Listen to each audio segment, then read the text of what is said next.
The Concorde's judgment arrived without ceremony, just a silent broadcast across public channels, carried by the civil systems that once verified trade tariffs and citizenship registries. A single sentence translated into over 4,000 galactic dialects blinked into existence. Species designation 063-HUM, reclassified as rogue cognitive deviation. Effective immediately. There was no call for testimony, no inquiry commission. Earth's delegation didn't even receive the notice directly. It was a trade AI in the Mars logistics belt that first picked it up, confused by the mismatch in the authorization codes. By the time the Terran Union received official confirmation, the Council had already enacted Clause 17 of the Stability Mandate, removing humanity's right to hold sovereign authority within the Concord legal network. No appeal was scheduled. There was no process to initiate one. All diplomatic access keys were suspended. Arbitration access terminated. Earth's voice was cut from every channel that mattered. For most species, being reclassified meant diplomatic cold storage, an administrative freeze. For Earth, it was worse. The Concorde branded them structurally unstable, their governance non-resilient, their decision-making matrix non-deterministic. It wasn't an insult, it was legal sterilization. Earth hadn't just lost its seat at the table, it was no longer allowed in the building. Within 72 hours of the reclassification, Concord Peacekeeper Corps initiated controlled seizures of Terran off-world assets under Provisional Subclause 4B. The most critical target wasn't military or economic. It was epistemic, the lunar codices. Those archives, stored in lunar vaults beneath Mare Tranquillitatis, were the collective judicial memory of Terran Concord integration. 2 centuries of procedural adaptation, verdict translation, and precedence modeling. The Council claimed they posed archival weaponization risk. No formal evidence was offered. No resistance was possible. Council vessels bypassed Earth's orbital permissions entirely. The vaults were sealed, the staff expelled. When Terran observers requested oversight, the feed returned a simple denial. Standing invalid. Jurisdiction void. Earth's networks went quiet, not from shutdown but from silencing. Concord trade paths rerouted around Terran sectors. Ship registries were purged. Automated negotiation relays rejected Earth-based encryption. Civilian governments scrambled to adapt, but the pace was too fast, too synchronized. Treaties vanished from record. Historic rulings were re-annotated. A digital forgetting spread across galactic systems. Earth was being erased from the shared procedural memory. No warhead had launched, no invasion had begun, but humanity was being unmade by law. Some within the Terran Union called for retaliation, others for capitulation. Neither mattered. Without recognized standing, Earth had no platform to argue from. Anything they did would be interpreted as instability, more justification for the Concorde's ruling. Silence wasn't a strategic error, it was enforced as truth. Amid the confusion, with governments gridlocked and legal institutions collapsed into irrelevance, a single name resurfaced, quietly through old Union channels no longer in mainstream rotation. Dr. Aaron Halvek hadn't been seen publicly in over a decade. Once a senior systems compliance auditor during the integration period, he had authored many of the interpretive mappings used to align Terran law with Concord logic structures. But after a classified audit involving archival parity disputes, Halvek withdrew from institutional work entirely. Rumors suggested he'd vanished into independent research. Others claimed exile.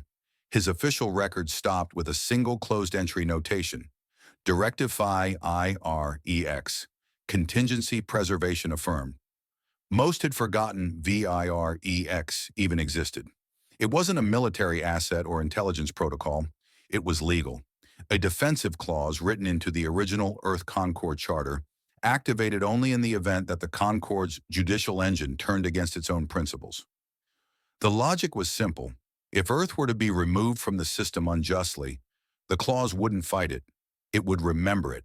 It would preserve the structural threads that once gave Earth a standing, and bind them to recursive hooks buried in the larger network. Nothing that could launch, nothing that could detonate, but something that could outlast. Halvik had not vanished. He had gone quiet for a reason, buried beneath layers of deprecated code, off-network, in a vault once used to train linguistic AIs, he activated the clause, not with a speech, not with a transmission, but with a key that rewrote its own trail as it moved through dormant systems. Directive Phi IREX didn't need to announce itself. It had been waiting, embedded in the folds of administrative redundancy, archived like legal sediment. It didn't roar. It activated like an overlooked checksum, checking not for attack, but for contradiction. At first, nothing changed. Concord systems continued their purge. But in the background, old tags began to stir. ID numbers long considered invalid appeared again. Subroutines meant to verify clause dependencies started cycling.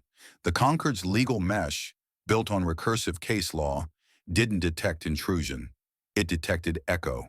Every clause ever written left a trace. Every procedural override left a note. Directive Virex had been written in their language, not as resistance, but as recursion. As Earth fell silent on the political stage, something far older began speaking in its place. It wasn't Earth's voice. It was the law's memory. The first signal was not a declaration. It was a reference, a clause citation buried inside a minor dispute over planetary resource allocation on the edge of the Vega Belt. The footnote was small, obscure, missed entirely by the adjudicating tribunal, but Halvex saw it, and he smiled. Aaron Halvex didn't need guns. He didn't need diplomats. He needed memory, legal memory, procedural memory. That was the flaw in the Concord's architecture. Their legal system wasn't centralized. It was federated, distributed across 512 planetary courts, thousands of regional arbitration nodes, and tens of thousands of local compliance satellites, all interconnected through recursive logic networks. Their strength wasn't in uniformity, but in scale. No one entity ever had full visibility of the entire mesh. That was its security. That was also its weakness. Because something buried deep inside, if it looked legal, sounded legal, and echoed with precedent, would be trusted as truth. Beneath the reclaimed infrastructure of Earth's eastern orbital belt, in a cold room once used to archive war crime metadata, Halvex reactivated 3 decommissioned logic engines. They weren't military units, not anymore.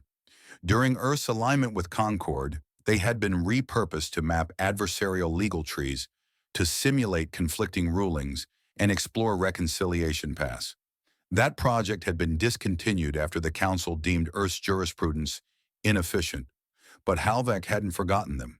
He brought them back online, hardwiring their input layers into a ghost relay loop that pulsed against Concord's lowest visibility legal nodes, places where traffic was too minor to warrant human oversight. He didn't reprogram them to break anything. He didn't have to. He simply rewrote their output thresholds to mirror the cadence of dormant Concord procedures.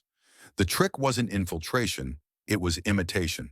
The Council had built its authority on procedural recursion, meaning new cases were validated against prior ones, with internal logic chains linking rulings to ruling, law to law.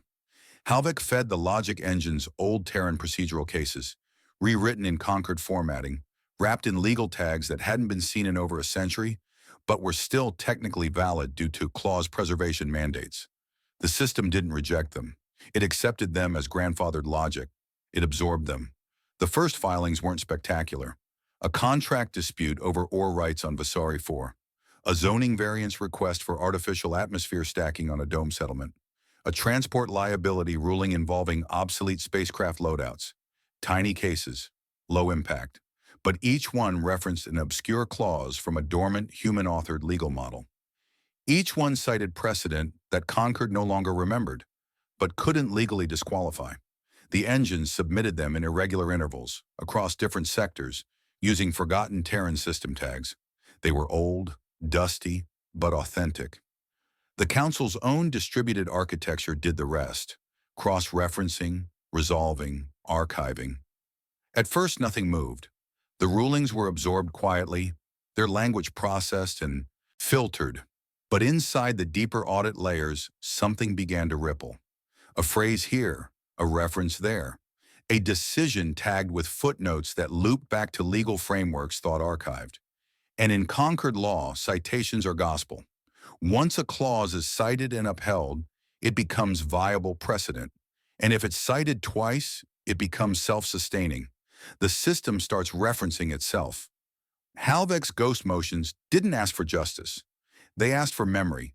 And the system, designed to preserve legal continuity above all else, began building upon what it believed had never been removed. Within 30 days, those filings were showing up in secondary citations. Halvek didn't submit anything further. He let the system talk to itself. It did the heavy lifting. Planetary courts began pulling language from earlier rulings, language that originated from Halvek's seated motions. Not word for word, just enough to create linkages. Human-authored concepts like contingent sovereignty delay and jurisdictional parity loops, once rejected for being too recursive, began appearing in footnotes. The language was cleaned by the Council's own formatting engines, but the structure remained. Earth's legal DNA was being rewritten into the Council's logic tree. By the 60-day mark, it had spread into over 100 separate verdict streams. Halvek monitored it passively, adjusting nothing. The system didn't notice because it wasn't designed to question internal alignment. It validated logic, not origin. Each clause, once cited, gained legitimacy simply by repetition. The logic engines never submitted more than one motion per day. Their pacing mimicked regional norm averages. Even the metadata trails aligned with expected Concord rhythms. Nothing looked artificial. There were no hacks, no synthetic signals. Every packet matched legacy procedural standards. To an outsider, it looked like legal noise, minor fluctuations in an already dense network. But Halvek wasn't an outsider. He'd written large parts of Earth's original mapping layer. He knew which tags the Council had deprecated, not deleted. He knew which filings would echo the farthest with the least scrutiny. And most importantly, he knew the nature of recursive law. Once a clause is recognized, it cannot be ignored, only overwritten. And overwriting requires a challenge. A challenge requires standing. And Earth had none. That was the beauty of it. By removing Earth's legal voice, the Council had disarmed themselves. They could not challenge what they could not see, because there was no foreign intrusion, no enemy code, only forgotten laws now remembered. Halvek didn't need to insert new ideas. He just needed to remind the system of its own. He watched it spread with clinical patience. Every time a new tribunal issued a decision citing one of the ghost motions, Halvek logged the chain. Every time a minor court echoed a phrase with human origin, he marked the pathway. He didn't force anything. He let the system rot from inside, structurally clean, logically valid, procedurally invisible. Earth wasn't reclaiming its place through argument. It was becoming unavoidable through silence. No speech would be necessary, no vote, just recursion. And law, true law, never forgets what it has once agreed to. And now the conquered had agreed. It began with 3 rulings: quiet, routine, mid-tier appellate courts resolving mundane disputes, a trade corridor arbitration between Yundari merchant enclaves, a resource reallocation claim near the Mara Fringe, and a cross-jurisdictional AI liability motion from the Helix transfer belt. 3 separate cases, 3 separate sectors, none of them involving Earth. And yet each ruling contained a citation that shared a common root. A clause buried deep in Concord archive law, tied to human-era procedural formats. Different language, different structure. But the source? Identical. Human. The rulings didn't flag as errors. They passed internal review, executed enforcement measures, and were stored like any other judicial output. It wasn't until a standardization audit triggered a clause recognition conflict that the oversight court took notice. The contradiction was subtle but fatal. The 3 cases referenced overlapping authority paths, each asserting procedural dominance using slightly different versions of the same clause. Clauses that weren't supposed to exist in the same legal space. Under Concord logic trees, that kind of overlap shouldn't occur. Precedents are linear, citations nested. But here the rulings didn't line up. They argued themselves, not philosophically, structurally, like a language reciting itself with 2 voices, each claiming to be the original. The audit teams initiated traceback. They followed each reference chain upstream, expecting to find a recent override. perhaps a localized reformatting issue. What they found instead were paths that led back a century, not through illegal edits, not through unknown actors, through preserved, validated Concord documents, each one technically alive, each one procedurally sound. At first, they assumed it was a data hygiene error, something archived incorrectly, a duplication loop from the integration years. But as deeper reviews traced the recursive pathways, the truth emerged in fragments. The clauses weren't recent. They weren't forged. They were original Earth-conquered admission structures, articles from the 2216 Integration Charter. Not one of them had been repealed. Not formally. They had been deactivated, shifted to legacy status, locked behind deprecation filters. But due to Concord's redundancy preservation protocols, they had never been deleted. The logic gates attached to them were still valid, still callable, and someone had called them. Halvek hadn't broken anything. He had played the system within its own frame. He hadn't introduced new clauses. He had activated ones that already lived within the Council's own memory. Clauses that held legal weight simply by virtue of being cited, and once cited twice, they became precedent. Once cited 3 times, they became irrefutable. The oversight teams realized too late that the recursive filings had moved past manual audit range. They weren't contained to fringe courts anymore. The rulings were surfacing in second-tier appeals cases, and some of those had been reviewed and confirmed by Concord's own legal AIs. The confirmation cycles had granted those clauses a form of procedural permanence, and with permanence came reach. The Council now stood before a choice it couldn't make. Revoking those rulings would mean invalidating every subsequent case that referenced them, over 1,000 verdicts by preliminary count. A full rollback would collapse entire jurisdictional trees, civil rulings, trade rulings, sentencing protocols. Entire interstellar supply chains had already shifted based on the verdicts in question. The legal machinery had moved on, unaware of its infection. But the infection wasn't foreign. It was memory. Rewritten, yes, but still internal. To deny the source was to deny the Council's own doctrine of legal continuity. And to accept the rulings, that meant acknowledging that Earth had never truly lost its standing, that it had remained embedded, waiting. At the core of the recursion stood one man, watching the system calculate itself into paralysis. Halvek had waited until the contradictions reached critical mass. The engine couldn't unwind itself anymore. Too many rulings, too many loops. The structure was self-referencing, and any intervention would be seen by the system as recursive violation. That was the moment Halvek triggered the master clause. Case fit IREX-0-1. It was submitted to the Harken Open Tribunal, a court chosen not for its influence, but for its function. The tribunal was legally required to broadcast all proceedings publicly and was forbidden from rejecting filings that met baseline procedural criteria. It was designed to be neutral, accessible, transparent. Virex 01 met every requirement. Its formatting mirrored standard Concord filing practices. Its justification was written using exact citation syntax from Council Administrative Law. The clause it asserted, retrieval of dormant sovereign articles under recursive preservation challenge, had never been repealed. It simply hadn't been used. Until now. Once submitted, the court had no discretion. It processed the motion, scheduled it, and ruled, all within a single cycle. The presiding arbiter, unaware of the motion's origins, judged it on technical merit, and on merit, it passed. That moment rippled outward like a code trigger. With one gavel drop, Earth's procedural logic became not anomaly, but precedent, not fringe, but central. Concord's distributed system began updating. Minor verdict chains were flagged for alignment. Clause hierarchies restructured themselves. The infection formalized into doctrine, and the system, unaware of the deeper implications, did what it was programmed to do. It propagated the ruling. In the upper tiers of the Council, silence settled. No alarm sounded, no battles began. But every internal monitor, every compliance stream, every predictive governance algorithm fed back one impossible result. Earth's law was now embedded, not proposed, not debated, embedded. It couldn't be rolled back.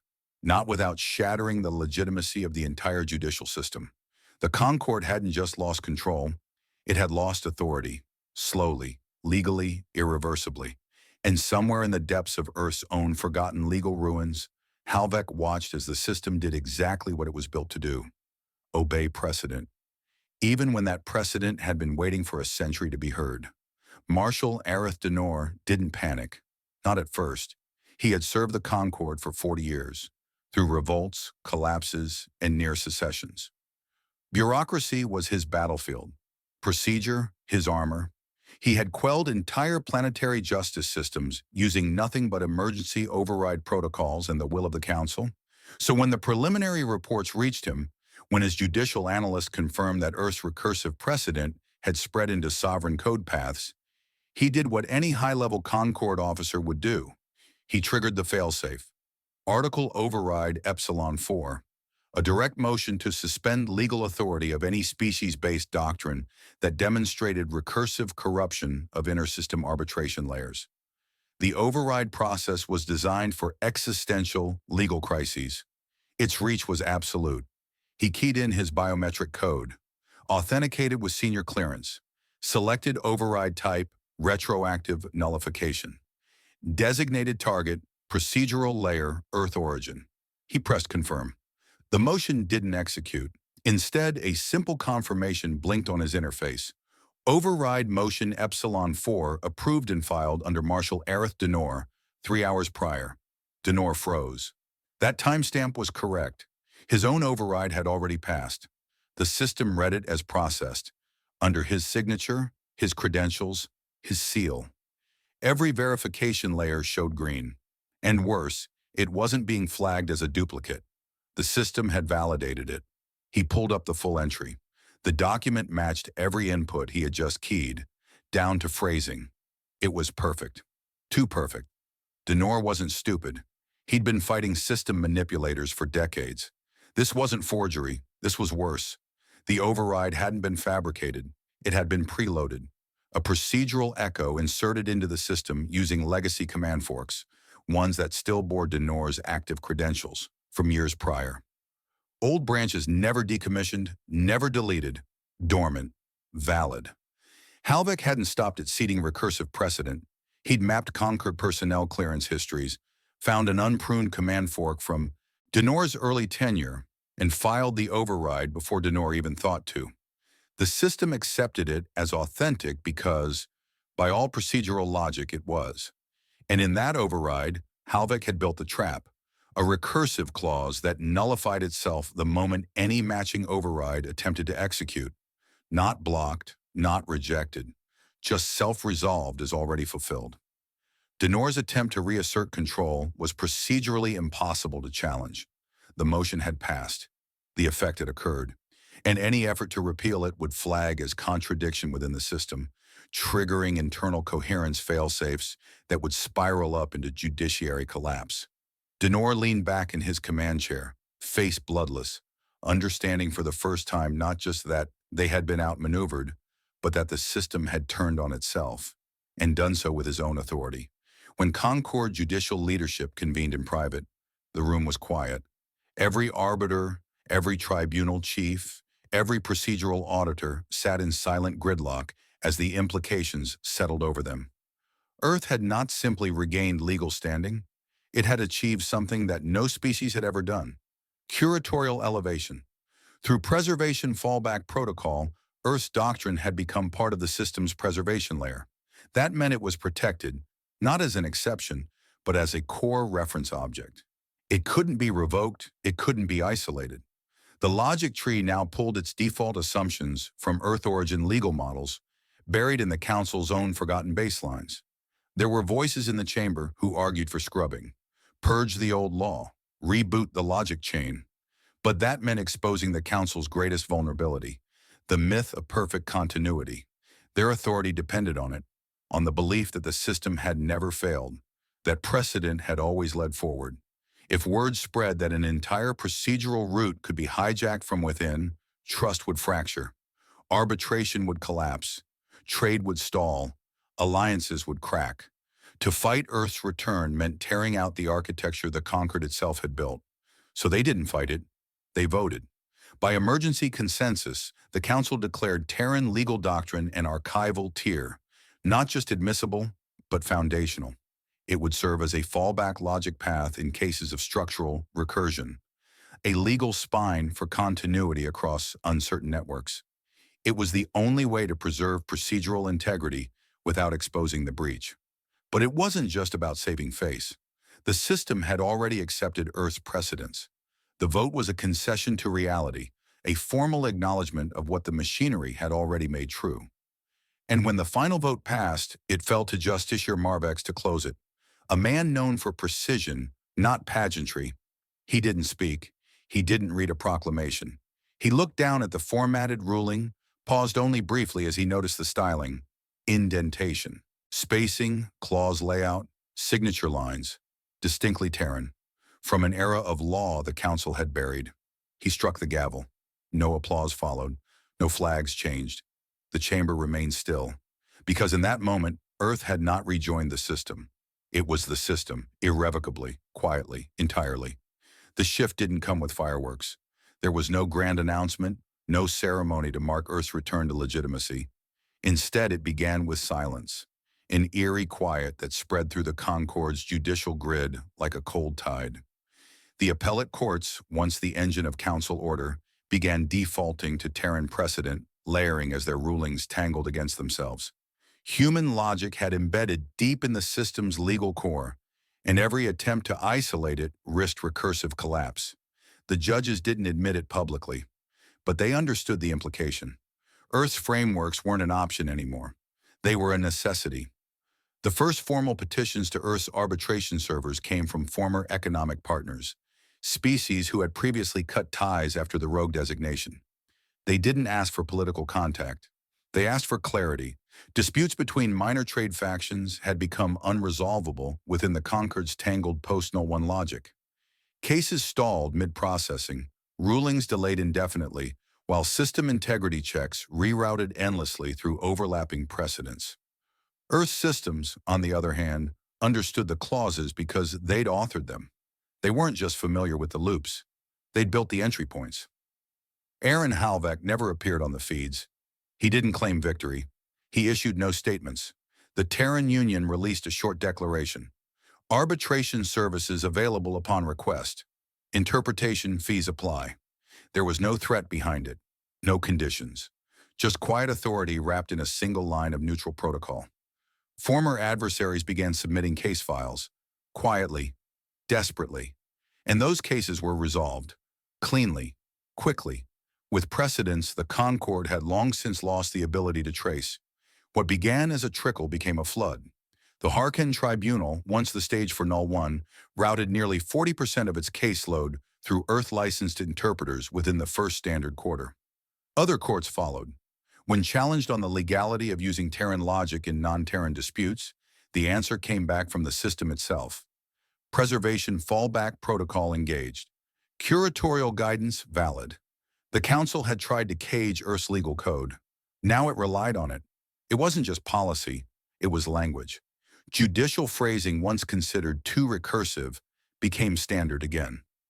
Earth's doctrine of layered contradiction, where two opposing clauses could both hold value if positioned contextually, returned as a standard lens for complex arbitration. The very structures the Council had labeled unstable were now indispensable. Concord judges quoted Terran cases verbatim. Footage began circulating, grainy at first, then sharper, of justiciars repeating rulings authored by human minds decades prior. They spoke with clipped formality, but the content was unmistakable. Human logic, back in their mouths, back in their hands, reshaping the very disputes they once thought beyond repair. For Earth, this was not a return. It was ascension without permission. The Terran Union didn't demand respect. It didn't seek headlines. Its silence became its dominance. No revenge was taken. No penalties were sought. There were no reparations, no retaliation, no fanfare. Just rulings. Just precedent. And behind it all, Halvek remained invisible. Never seen again after Null 1. His name appeared only as metadata on court documents, cited as historical author, never claimant. And yet his shadow lay across every system node, every ruling that resolved when Concord logic failed, every clause that held fast when others unraveled. He had made Earth indispensable not by appealing to power, but by making the system remember what it had tried to forget. That was the paradox now reverberating across the stars. The law, in its quest for order, had buried its own architects. And now, when collapse loomed, it turned back to the only code it could no longer untangle from its own: Terran logic. The law didn't apologize. It didn't explain. It simply obeyed. The galaxy had once silenced Earth for being unstable. Now it lived on Earth's rules to avoid falling apart. And Earth said nothing. Not because it had nothing to say, but because it didn't have to. 10 years passed. Not quickly, not loudly. Just enough time for the Council's collective memory to settle into new rhythms, for their courts to normalize what had once been unthinkable. Earth was no longer a point of discussion in Concord governance, because there was nothing left to discuss. No votes were held, no sanctions proposed, no delegation summoned. Humanity's status wasn't challenged because it was no longer subject to challenge. Procedurally, their standing had evolved beyond classification. What began as a procedural infection had restructured the foundation. Every ruling, from the smallest mining dispute on the edge of Farson space to a constitutional challenge on the diplomatic courts of Vorix 9, flowed through Terran precedent layering. It wasn't a formality, it was structure. Even courts that never cited Earth directly still carried logic filters, originally written in human syntax, embedded inside fallback routines, reinforcement nodes, or recursive resolution trees. No one called it Earth system anymore. That would suggest ownership. What had happened was deeper than ownership. The system was Earth now, recompiled, not replaced. The same courts, the same robes. But the logic that animated them carried human fingerprints on every line. When Halvek's name resurfaced, it wasn't through a broadcast or a political address. It came as metadata, a final brief released quietly into public record via a legacy submission channel. Just a paragraph, no case number, no motion requested, no recipient. The title read only, Brief of Record. The text was shorter still. We never lost standing. We lost patience. Nothing more followed. No message. No identification code. But everyone knew it was his. There was no one else it could be, and nothing more needed to be said. The system had spoken already, and it had spoken in Halvek's language. The term rogue species remained. The Council never rescinded it, but it no longer held the weight of exile. In fact, it was now listed beside a procedural annotation: sovereign anomaly, non-overridable. A new designation, unique, non-categorical, not subjugated to vote, treaty, or alliance protocol. A classification not granted, but forced into existence by structural necessity. Earth had not been welcomed back. It had rewritten the invitation and made itself the host. There were those who still resented it, who argued quietly that no single species should hold such sway over the interpretation layers of galactic law. But none of them could argue in court without citing a framework that bore human structure. The irony wasn't lost on them, but it was unchangeable. Earth had not forced the galaxy to obey. It had taught the law to remember. And so it was that, a full decade after Earth's name had been scrubbed from every diplomatic directory, an alien judge, gray-skinned, six-eyed, adorned in the ceremonial silk of the Rivine High Bench, quoted a ruling. The case was minor, a jurisdictional boundary dispute between orbital platforms. The citation rolled off his tongue with mechanical rhythm. As ruled in Halvek versus Archive Containment, sovereign precedents embedded via preservation clause hold tier elevation unless procedurally voided prior to conflict instantiation. The courtroom didn't flinch. No one paused. The name was just a citation now, standard, repeatable, neutral. The judge didn't know the history. He didn't need to. The ruling held weight because the system said it did. There were no parades for Earth, no celebrations. That would have implied the struggle had ended in victory. But Halvek had never been interested in victory. He had targeted permanence, and permanence needs no witness. In the end, Earth didn't punish the Council. It didn't demand apology. It never sought revenge. It simply became irreplaceable. The galaxy moved on, but the law did not forget, because the system that once erased humanity now ran because of it, and it would never run without them again. What would you do if your entire species was erased with a single sentence? No war, no warning, just silence. Would you fight back with force or rewrite the system that erased you? Let us know in the comments. Was Earth's revenge more powerful because it was silent? Would you have chosen justice or obliteration? Drop your thoughts below. Hit subscribe for more thrilling HFY stories.